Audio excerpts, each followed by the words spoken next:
Hello friends, स्वागत है आप सभी का बिहार मैत्री में। और आज की इस वीडियो में हम बौद्ध स्थापत्य के तहत स्तूप का अध्ययन करेंगे। और आज की इस वीडियो में हम स्तूप का अर्थ, स्तूप की संरचना, स्तूप के प्रकारों पर भी चर्चा करेंगे। और इस टॉपिक से संबंधित जितने भी महत्वपूर्ण प्रश्न बनते हैं और जो पूछे जाते हैं, उन सभी प्रश्नों का आप समाधान करने की स्थिति में होंगे। तो चलिए हम समझते हैं स्तूप होता क्या है। तो सबसे पहले आप ये जान लें कि ये जो आप संरचना देख रहे हैं, इसे ही स्तूप कहा जाता है और इसका संबंध बौद्ध धर्म से है। तो बौद्ध धर्म की उत्पत्ति कब हुई? तो बौद्ध धर्म की जो उत्पत्ति है वो 6ठी शताब्दी ईसा पूर्व में हुआ, यानी कि ईसा मसीह के जन्म के पहले। अब थोड़ा हम समझते हैं कि स्तूप का शाब्दिक अर्थ क्या है। तो स्तूप का शाब्दिक अर्थ होता है टीला, ढेर या थूहा। अब क्या मतलब बनता है इन तीनों ही शब्दों के? तो इन तीनों ही शब्दों का मतलब होता है मिट्टी या बालू का। मिट्टी या बालू का बना ऊंचा ढेर। मिट्टी या बालू का बना ऊंचा ढेर। या आप ऐसे भी समझिए कि अगर आप कोई ऐसे क्षेत्र में जाइए जहाँ पर सिर्फ बालू ही बालू हो, और जब चारों दिशाओं से जब हवाएं चलती हैं तो ये हवाएं बालू को उठाकर एक पहाड़ की संरचना की तरह निर्माण कर देती है, तो उसे ही टीला कहा जाता है। कुछ इस प्रकार, तो इसे ही टीला कहा जाता है। तो अब आप समझ गए होंगे कि स्तूप का अर्थ होता क्या है। अब यहाँ से सबसे महत्वपूर्ण प्रश्न जो अक्सर पूछा जाता है कि स्तूप का सर्वप्रथम उल्लेख कहाँ पर किया गया है। तो स्तूप का सर्वप्रथम उल्लेख हमें ऋग्वेद में मिलता है। और यहाँ पर जो स्तूप का अर्थ बताया गया है वो कुछ अलग है। यहाँ पर बताया गया है कि अग्नि की उड़ती हुई ज्वालाओं को, अग्नि की उड़ती हुई ज्वालाओं को यहाँ पर स्तूप बताया गया है। तो ऋग्वेद क्या है? तो ऋग्वेद वैदिक काल में लिखे गए एक ग्रंथ है, तो उसी में हमें सर्वप्रथम स्तूप का उल्लेख मिलता है। तो वैदिक काल में कुछ महत्वपूर्ण ग्रंथों की रचना की गई, जैसे कि ऋग्वेद, यजुर्वेद, सामवेद और अथर्ववेद। तो वेद 4 होते हैं, उन्हीं में से ऋग्वेद में हमें स्तूप का सर्वप्रथम उल्लेख मिलता है। तो थोड़ा सा हम समझ लेते हैं वैदिक सभ्यता क्या है। तो सिंधु घाटी सभ्यता के पतन के बाद उत्तर और पश्चिम भारत में मध्य एशिया के क्षेत्र से भारत में आर्यों का आगमन हुआ, और आर्यों के द्वारा चलाई गई सभ्यता को वैदिक सभ्यता कहा जाता है। तो यहाँ पर हमने यह समझा कि सर्वप्रथम उल्लेख कहाँ पर किया गया है, तो ऋग्वेद में किया गया है। अब हम थोड़ा समझते हैं कि बौद्ध स्थापत्य का क्या मतलब होता है। तो यहाँ पर ध्यान दें, बौद्ध का मतलब होता है महात्मा बुद्ध से। और महात्मा बुद्ध का जो जन्म हुआ था वो नेपाल के लुम्बिनी ग्राम में हुआ, और 29 वर्ष की आयु में उन्होंने ज्ञान प्राप्त करने के लिए गृह त्याग किया। और गृह त्याग करने के बाद वो बिहार के गया के क्षेत्र में आए, और बिहार के गया में निरंजना नदी के किनारे पीपल ब्रिज के नीचे उन्हें 6 वर्ष की कठिन साधना के बाद संपूर्ण ज्ञान की प्राप्ति हुई। और ज्ञान प्राप्त होने के बाद उन्हें महात्मा बुद्ध के नाम से जाना जाने लगा। तो प्रश्न पूछा जाता है कि किस नदी के किनारे, कौन से पेड़ के नीचे, कितने वर्षों की कठिन साधना के बाद? तो निरंजना नदी के किनारे पीपल ब्रिज के नीचे, और 6 वर्ष की कठिन साधना के बाद उन्हें ज्ञान की प्राप्ति हुई। और ज्ञान प्राप्त होने के बाद उन्हें महात्मा बुद्ध के नाम से जाना जाने लगा। और महात्मा बुद्ध को जब ज्ञान प्राप्ति हुई तो उन्होंने सर्वप्रथम उपदेश दिया। तो उन्होंने सर्वप्रथम उपदेश जो था वो सारनाथ में उन्होंने उपदेश दिया, और बहुत से महत्वपूर्ण स्थानों पर उन्होंने भ्रमण किया। और जीवन के अंतिम क्षणों में वो उत्तर प्रदेश में एक स्थान है कुशीनारा, कहीं कहीं कुशीनगर भी आपको देखने को मिलेगा, तो वहाँ पर उनकी मृत्यु हो गई। और इसे ही बौद्ध धर्म में महापरिनिर्वाण कहा जाता है, यानी कि बौद्ध धर्म में मृत्यु प्राप्त हो जाने को महापरिनिर्वाण कहा जाता है। और उनकी मृत्यु होने के बाद उनके शरीर के हिस्सों को 8 भागों में बांटा गया, और प्रत्येक एक भाग पर इस प्रकार की संरचना का निर्माण कराया गया जिसे हम स्तूप कहते हैं। तब आप समझ गए होंगे कि इसका जो संबंध है वो बौद्ध धर्म से है। अब यहाँ पर एक और शब्द है स्थापत्य। स्थापत्य का मतलब क्या होता है? तो स्थापत्य का मतलब होता है भवन निर्माण करने की कला, इमारत निर्माण करने की कला। तो इस प्रकार से बौद्ध स्थापत्य के तहत हमें 4 शब्द हैं जिसे हमें समझना होता है। इसमें पहला है स्तूप, दूसरा है चैत्य, तीसरा है विहार और चौथा है स्तंभ लेख। तो हमने यहाँ पर स्तूप के अर्थ को समझ लिया है। हम इन शब्दों के मतलब क्या बनते हैं थोड़ा हम उसे समझते हैं। तो चैत्य का मतलब होता है कि बौद्ध धर्म से संबंधित जो विशेष स्थल होते हैं, जहाँ पर शिक्षाएं दी जाती हैं, जहाँ पर साधना या ध्यान लगाए जाते हैं, उसे ही चैत्य कहा जाता है। सरल भाषा में ध्यान लगाने वाले जो केंद्र होते हैं, जो स्थल होते हैं, उसे ही चैत्य कहा जाता है। और तीसरा है विहार। विहार क्या है? तो जो लोग बौद्ध धर्म को मानते हैं, भिक्षक या उपासक या बौद्ध धर्म के अनुयायी, तो उनके आराम विश्राम के लिए, उनके ठहरने के लिए जो विशेष स्थानें बनाई जाती है, उसे ही विहार कहा जाता है। तो यहाँ पर विहार का मतलब है निवास स्थल से। और आपने बिहार राज्य का नाम सुना होगा। तो बिहार राज्य का जो नाम है वो शब्द विहार का ही परिवर्तित रूप है।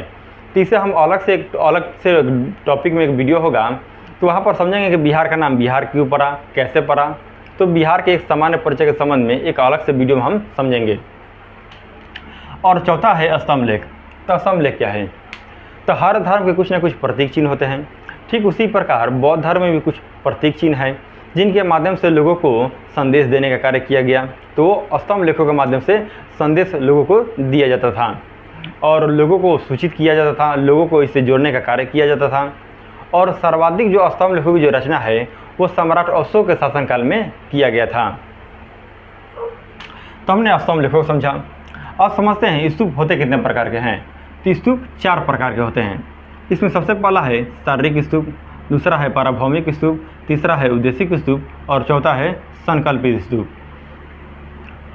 तो थोड़ा हम इन्हें समझते हैं। तो पहला है शारीरिक स्तूप क्या है?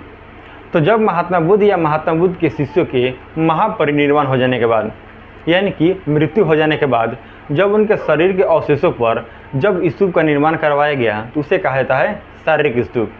तो शरीर के अवशेषों में वो कौन कौन से हिस्से हो सकते हैं? इसमें होगा दांत, नाखून और सर के बाल। तो इन अवशेषों पर जब स्तूप का निर्माण कराया जाए तो उसे कहा जाएगा शारीरिक स्तूप। तो शरीर के अवशेषों पर निर्मित किए जाते हैं। दूसरा है पारभौमिक स्तूप। तो ये क्या है? तो पारभौमिक स्तूप उसे कहा जाता है जब महात्मा बुद्ध या महात्मा बुद्ध के शिष्यों के जीवन काल में वो जिन वस्तुओं का उपयोग किए और उनकी मृत्यु होने के बाद उन वस्तुओं को आधार बनाकर जब स्तूप का निर्माण कराया जाए तो उसे कहा जाएगा पारभौमिक स्तूप। तो उनके जीवन काल में वो किन वस्तुओं का उपयोग कर सकते हैं? तो उनके जीवन में उपयोग की जाने वाली वस्तुओं में एक तो होगा भिक्षा पात्र, जिसमें वो भिक्षा मांगने का कार्य करते हों, और दूसरा हो सकता है इसमें आसन, जो बिछाकर ध्यान लगाए जाते हैं, और तीसरा होगा चरण पादुकाएं, यानी कि लकड़ी का चप्पल। तो वस्तुओं का इसमें प्रयोग किया जाता है। तीसरा है उद्देशिक स्तूप। तो उद्देशिक स्तूप क्या है? तो हमने पहले ही जाना कि महात्मा बुद्ध का जो जन्म हुआ था वो नेपाल के लुम्बिनी ग्राम में हुआ और ज्ञान बिहार की गया में प्राप्त हुआ और प्रथम उपदेश सारनाथ में दिए और उनकी मृत्यु उत्तर प्रदेश में एक स्थान है कुशीनगर, वहाँ पर उनकी मृत्यु हुई।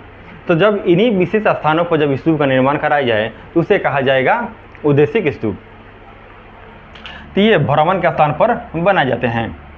चौथा है संकल्पित स्तूप। तो संकल्पित स्तूप क्या है? तो जब बौद्ध धर्म के मानने वाले लोगों के मन में कोई इच्छा हो या कोई मनोकामना हो और वो संकल्प ले कि उनकी मनोकामना या इच्छा पूरी हो जाए, तब वो संकल्पित स्तूप का निर्माण करवाते हैं। तो यहाँ पर ध्यान दीजिएगा, तो स्वयं की इच्छा से, क्योंकि उन्होंने पहले ही संकल्प लिया हुआ था और उनकी इच्छाएं पूरी हुई, मनोकामनाएं पूरी हुई, तब वो संकल्पित स्तूप का निर्माण करवाते हैं। लेकिन संकल्पित स्तूप जब भी बनाया जाएगा उसका आकार थोड़ा सामान्यतः छोटा होता है। तो हमने स्तूप के प्रकारों को समझा। अब हम समझते हैं स्तूप की संरचना। तो ये जो आप पट्टी सा भाग दिखाई दे रहा है आपको, इसे कहा जाता है मेधी और सरल भाषा में चबूतरा। अब चबूतरा क्या है? तो अगर आप पुराने समय का अगर घर या मकान देखे हों तो उस घर के बीचों बीच में एक आंगन सा बनाया जाता है। तो उसके 2 फर्श होते हैं, एक है धंसा हुआ और एक है उठा हुआ भाग। तो जो चलने फिरने के लिए बनाया जाता है उसे ही कहा जाता है चबूतरा। तो इस चबूतरा के ऊपर जो अर्धगोलाकार संरचना दिखाई दे रहा है इसे कहा जाता है अंड, और ये ठोस भाग होता है। तो इसे चबूतरा और इसे अंड कहा जाता है। और इस अंड के ऊपर एक चौकोर सा भाग दिखाई दे रहा है तो उसे कहा जाता है हर्मिका, और माना जाता है कि ये बहुत ही पवित्र होता है और यहीं से क्या है महात्मा बुद्ध आशीर्वाद देते हैं। तो इसे हर्मिका कहा जाता है और ये बहुत ही पवित्र होता है और बहुत ही महत्वपूर्ण भी। आपको इसी हर्मिका में आपको एक छड़ी सा दिखाई देगा। तो ये सामान्य भाषा में इसे छड़ी कहिए, लेकिन बौद्ध धर्म इसे यष्टि कहा जाता है। और इसी यष्टि में आपको 3 छत्र दिखाई देंगे, 1, 2 और 3। इसे बौद्ध धर्म का त्रिरत्न कहा जाता है। तो त्रिरत्न क्या है? तो त्रिरत्न में पहला है बुद्ध, दूसरा है धम्म, तीसरा है संघ। अब इनके क्या मायने हैं, क्या मतलब बनता है, तो उसे हम समझते हैं। तो यहाँ पर बुद्ध का मतलब होता है जागृति, ऐसा व्यक्ति जो स्वयं के प्रयासों से ज्ञान अर्जित किया हो, जैसे कि महात्मा बुद्ध। तो महात्मा बुद्ध को जो ज्ञान प्राप्त हुआ था तो वो स्वयं की साधना से 6 वर्ष की कठिन साधना के बाद उन्हें ज्ञान प्राप्त हुआ। तो उनके ज्ञान प्राप्त होने में किसी दूसरे, तीसरे, चौथे का हाथ नहीं था। तो उन्होंने स्वयं के प्रयासों से ज्ञान अर्जित किया था, तो उसे कहा जाता है, बुद्ध का मतलब होता है जागृति, यानी कि जो व्यक्ति जगा हुआ व्यक्ति हो। दूसरा है धम्म। तो बौद्ध धर्म से संबंधित जो शिक्षाएं दी जाती है उसे ही धम्म कहा जाता है। और तीसरा है संघ। तो बौद्ध धर्म के अनुयायियों को, बौद्ध धर्म के मानने वाले लोगों को ग्रुप में बांटा गया है, और इसमें 2 ग्रुप आते हैं सामान्यतः। एक पहला है भिक्षक, दूसरा है उपासक। तो इनके बीच क्या अंतर है? तो भिक्षक उसे कहा जाता है जो बौद्ध धर्म को मानता हो और गृह त्याग किया हो, और गृह त्याग करने के बाद वो भिक्षा यापन करते हुए अपना जीवन का निर्वहन करेगा, तो उसे कहा जाएगा भिक्षक या भिक्षुनी। और उपासक उसे कहा जाता है जो गृहस्थ जीवन का त्याग न किया हो, यानी कि गृहस्थ जीवन में रहते हुए बौद्ध धर्म को मानता हो, उनके सिद्धांतों को मानता हो, उनके मार्गों पर वो चलता हो, तो उसे कहा जाता है उपासक। तो यहाँ पर आपने बुद्ध, धम्म और संघ के अर्थ को समझा। अब बढ़ते हैं थोड़ा सा आगे। तो यहाँ पर आपको जो दीवारें दिखाई दे रही है इसे कहा जाता है वेदिका। इन दीवारों को बौद्ध धर्म में वेदिका कहा जाता है और इंग्लिश में रेलिंग। और ये जो मुख्य द्वार हैं ये आने जाने के मार्ग हैं। और यहाँ पर जो आपको खाली सा भाग दिखाई दे रहा है, तो ये खाली सा जो भाग है ये गोलाकार आकृति में होता है चलने फिरने के लिए। तो यहाँ पर बौद्ध धर्म के मानने वाले लोग इसमें परिक्रमा लगाते हैं, परिक्रमा लगाते हैं, इसलिए इसे प्रदक्षिणा पथ कहा जाता है। तो इस प्रकार से स्तूप की संरचना में यष्टि, हर्मिका, अंड, मेधि और वेदिका सबसे महत्वपूर्ण अंग हो जाता है। और यहाँ पर आप जो दीवार देख रहे हैं ये दीवारें जो है बहुत ही सुसज्जित दीवारें होती हैं। ये बहुत ही शब्दों से, आकृतियों से इसे सजाया गया रहता है। तो ये दीवारें बहुत ही सुसज्जित दीवारें होती हैं। तो कुछ अन्य हम मुख्य बातों को समझते हैं। तो ये जो आपने स्तूप की संरचना को जो समझा, इसका जो स्वर्णकाल है वो सम्राट अशोक के शासनकाल में शुरू हुआ, यानी कि मौर्य काल में शुरू हुआ। तो मौर्य काल में इसका स्वर्णकाल शुरू हुआ और सम्राट अशोक के शासनकाल में आते आते 84,000 स्तूपों का निर्माण करवाया गया था। 84,000 स्तूपों का निर्माण करवाया गया था। तो इसका जो स्वर्णकाल है वो मौर्य काल से शुरू होता है और सम्राट अशोक के शासनकाल में 84,000 स्तूपों का निर्माण करवाया गया था। और 7वीं सदी में एक चीनी यात्री था हेनसांग, वो भारत में भ्रमण करने के लिए आया था।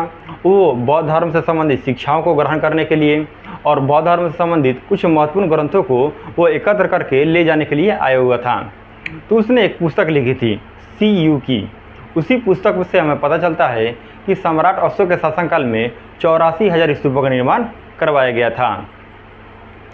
तो आज के इस वीडियो में हमने क्या समझा, स्तूप का अर्थ क्या है, सर्वप्रथम उल्लेख कहाँ पर किया गया है, बौद्ध स्थापत्य क्या होता है, और स्तूप के प्रकारों को समझा, और स्तूप की संरचना को भी हमने समझ लिया।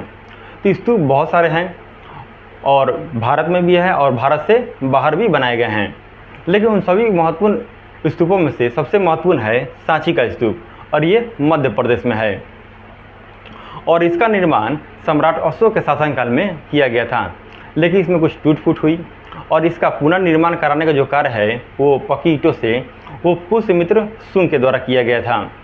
तो मौर्य वंश के बाद जो अगला वंश है वो शुंग वंश है और शुंग वंश के शासक थे पुष्यमित्र शुंग।